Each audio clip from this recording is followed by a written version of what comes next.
ఇక మరి కాసేపట్లో న్యూజిలాండ్ కు టీమిండియాకు మధ్య పోరైతే జరగనుంది. 2:30కి స్టార్ట్ కానుంది ఈ మ్యాచ్ అయితే. దీనికి సంబంధించిన పూర్తి అప్డేట్స్ మా ప్రతినిధి శ్రీనివాస్ అందిస్తారు. శ్రీనివాస్, చెప్పండి, ఈ రోజు మ్యాచ్ ఎలా ఉండే అవకాశం ఉందనుకోవచ్చు?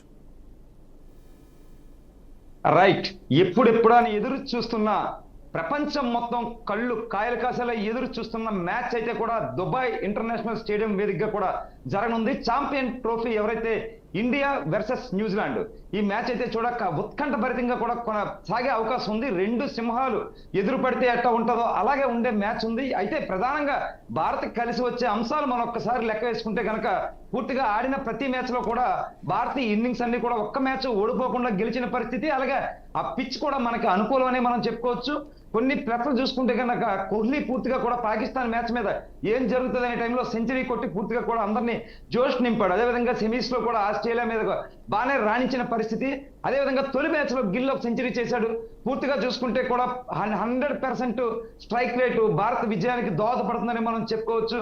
ఇందులో కొంత టీం ఏదైతే రోహిత్ సేనలో ఉన్న టీంలో కొంతమంది అయితే కావచ్చు, గిల్ కావచ్చు, కోహ్లీ కావచ్చు, లేదంటే అక్షర్ కావచ్చు, లేదంటే వరుణ్ చక్రవర్తి కావచ్చు, ఇలా స్పిన్ వేసే బౌలర్స్ కొంతమంది ఉన్నారు, ఆల్రౌండర్స్ కొంతమంది ఉన్నారు, బ్యాట్స్మెన్స్ కొంతమంది ఉన్నారు. అలాగే ఫీల్డింగ్ కూడా చాకచక్యంగా చేసి బంతిని అడ్డుకోవడంలో కూడా క్రియాశీలకంగా కూడా ఈ ప్లేయర్స్ 11 మంది కూడా బాగానే ఆడుతారనే ఒక తేటతలమైన రిపోర్ట్ అయితే ఉంది. ఇప్పటి వరకు ఆడిన మ్యాచ్లన్నీ కూడా ఒక ఎత్తు, ఇప్పుడు ఆడబోయే మ్యాచ్ మరొక ఎత్తు. ఎందుకంటే అటు నుంచి వచ్చింది కూడా న్యూజిలాండ్, ఆషామాషి టీం అయితే కాదు. ఆ న్యూజిలాండ్ తో గతంలో కూడా మనం ఓటమి చవి చూసిన పరిస్థితి. 12 ఏళ్ల రికార్డ్ ని తిరగ రాసే విధంగానే ఈ మ్యాచ్ ఉంటుందని కూడా మనం అందరం భావిస్తున్న పరిస్థితి. 140 కోట్ల భారతీయులంతా కూడా ఆశాభావంగా ఎదురు చూస్తున్న పరిస్థితి. 2:30 గంటలకి అంటే మరికొద్ది క్షణాల్లో ఆ మ్యాచ్ కూడా ఆరంభమవుతున్న పరిస్థితి అయితే ఉంది. అయితే అటు నుంచి చూసుకుంటే న్యూజిలాండ్ టీంలో శాంట్నల్ సేన అధ్యక్షుడు ఎవరైతే ఉన్నారో ఆయన కూడా చాలా వ్యూహాత్మకంగా ఎలాగైనా ఇండియాను మట్టి కనిపించాలనే వ్యూహంతోనే వాళ్ళు కూడా ప్రయత్నిస్తున్న పరిస్థితి అయితే ఉంది. అయితే వాళ్ళకు కూడా బ్రాస్వెల్ కావచ్చు, లేదా ఫిలిప్స్ కావచ్చు, కొంతమంది ప్లేయర్స్, ఇంపార్టెంట్ ప్లేయర్స్ ఉన్నారు. అతనికి కూడా పూర్తిగా రాణించే వాళ్ళ రచిన్ కావచ్చు, వీళ్ళందరూ కూడా ఆల్రౌండర్స్ కొంతమంది ఉంటే ఫిలిప్స్ వంటి వారో, శాంట్నల్ వంటి వారో ఆల్రౌండర్ అయితే కనుక రచిన్, బ్రాస్వెల్ వంటి వారు స్పిన్ బౌలింగ్ లో క్రియాశీలకంగా కూడా మన అంటే ఇండియన్ బ్యాట్స్మెన్ ని మట్టి కనిపించే విధంగా కూడా వాళ్ళ ప్రయత్నాలు కూడా చేస్తూ ఉండొచ్చు. ఈ టఫ్ మ్యాచ్ లో పూర్తిగా కూడా భారత విజయం సాధిస్తుందనే పూర్తిగా మసీదుల్లో కానీ, దేవాలయాల్లో కానీ, చర్చిల్లో కానీ ప్రార్థనలు ఆల్రెడీ స్టార్ట్ చేసిన పరిస్థితి. ఎందుకంటే ఎప్పటి నుంచో ఉన్న ఒక ఆశ, ఒక కళ నెరవేరడానికి ఈ టీం చేస్తున్న కృషి అన్నిటినీ కూడా మెచ్చుకోదగిన విధంగా కూడా ఉన్నాయనే మనం భావించవచ్చు. కారణం ఏంటంటే వీళ్ళు ఎక్కడ పట్టు సడలిపోకుండా, ఆందోళనకు గురికాకుండా, ఒత్తిడికి గురికాకుండా పిచ్ లో దిగిన దగ్గర నుంచి కూడా బ్యాట్స్మెన్ నిలబడే విధంగానే ఆడతారని అందరం ఆశిస్తున్నాం. ఎందుకంటే టెన్షన్ లోని, ఒత్తిడిలోని బాల్ ని అడ్డుకునే విధానం ముందు స్క్రీజ్ లో ఇప్పుడు ఫేస్ దిగుతాడా, ఫస్ట్ డౌన్ దిగుతాడా, రన్నర్ అప్ దిగుతాడా, ఆ దిగిన బ్యాట్స్మెన్ ఫస్ట్ ఆ ఫేసింగ్ నిలబెట్టి స్క్రీజ్ లో ఉండి ముందు పక్క ఉండే నెక్స్ట్ వచ్చే బ్యాట్స్మెన్ కి సపోర్టెడ్ గా స్క్రీజ్ లో కొంతసేపు నిలబడగలిగితే కొంత ధైర్యాన్ని ఇచ్చినట్టు అవుద్ది వచ్చే బౌలర్ ని చూసి భయపడకుండా. అలాంటి బ్యాట్స్మెన్ మన దగ్గర ఉన్నారని మనం ఖచ్చితంగా చెప్పుకోవచ్చు. వీళ్ళు ఎలాంటి ఒత్తిడికి లోనవరు, ఎలాంటి ఒత్తిడి పరిస్థితుల్లో కూడా స్టాండ్ బై నిలబడి ఆడే సత్తా అది. రోహిత్ లాంటి వాళ్ళు కొంత అంటే లైవ్ లోనే ఉన్నారు. రోహిత్ పెద్దగా రాణించకపోయినా సరే లైవ్ లో ఉన్నట్టుగానే మనం చెప్పుకోవచ్చు. శ్రేయస్ కూడా బాగానే రాణిస్తూ ఉన్నాడు. అన్ని పరుగులు కూడా, అన్ని మ్యాచ్ల్లో కూడా మంచి పరుగులే చేశాడు. అదేవిధంగా కోహ్లీ చెప్పాల్సిన అవసరం లేదు. సో వీళ్ళందరూ కూడా ఆ స్పిన్నర్ ని, న్యూజిలాండ్ కివీ స్పిన్నర్స్ అయితే అడ్డుకుంటారనే ఖచ్చితంగా అందరూ కూడా ఆశాభావం వ్యక్తం చేస్తున్న పరిస్థితి అంతా ఒక విధంగా ఉండగా, మరో విధంగా చూసుకుంటే ప్రపంచవ్యాప్తంగా వేల కోట్లు, లక్షల కోట్ల రూపాయలు బెట్టింగ్ మాఫీ అయితే పూర్తిగా జరుగుతుంది. చాలా మంది ఈటింగ్ అంటే దానిలో కొంచెం హెచ్చు తగ్గులు కూడా ఉంటాయి, పర్సంటేజ్ కూడా ఇస్తూ ఉంటారు.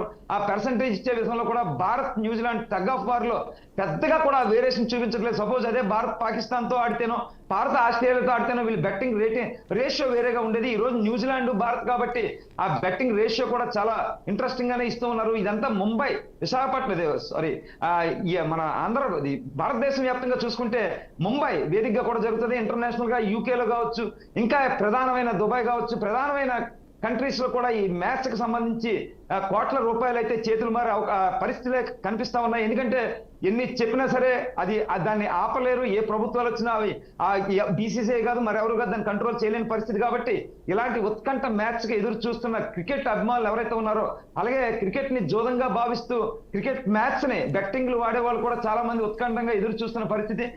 ఈ రకంగా ఉంటే మరో రకంగా మనకి ఇది చాలా గర్వకారణం, ప్రౌడ్ గా ఫీల్ అయ్యే అంశం.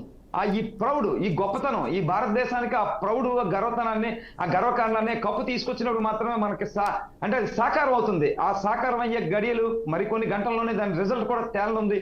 పూర్తిగా చూసుకుంటే కనుక భారత్ వర్సెస్ న్యూజిలాండ్, ఎందుకంటే రెండు టీంలు అటు నుంచి ఒకవేళ న్యూజిలాండ్ కాకుండా ఏ సౌత్ ఆఫ్రికా ఫైనల్స్కి వచ్చుంటే అది మనకి ఈజీ మ్యాచ్ అయ్యేది.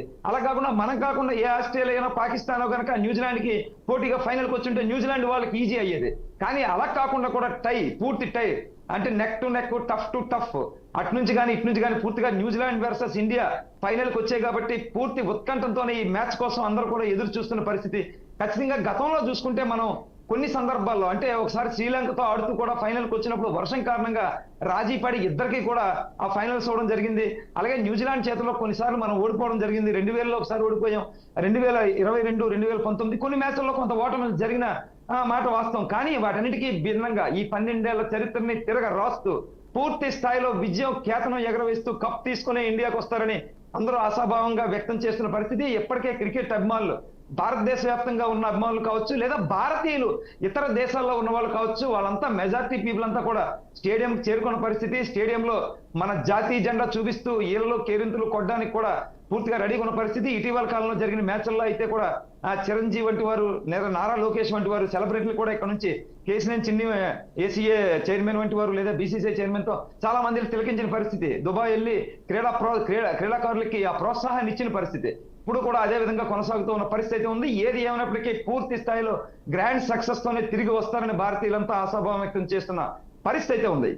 Right, thank you Srinivas.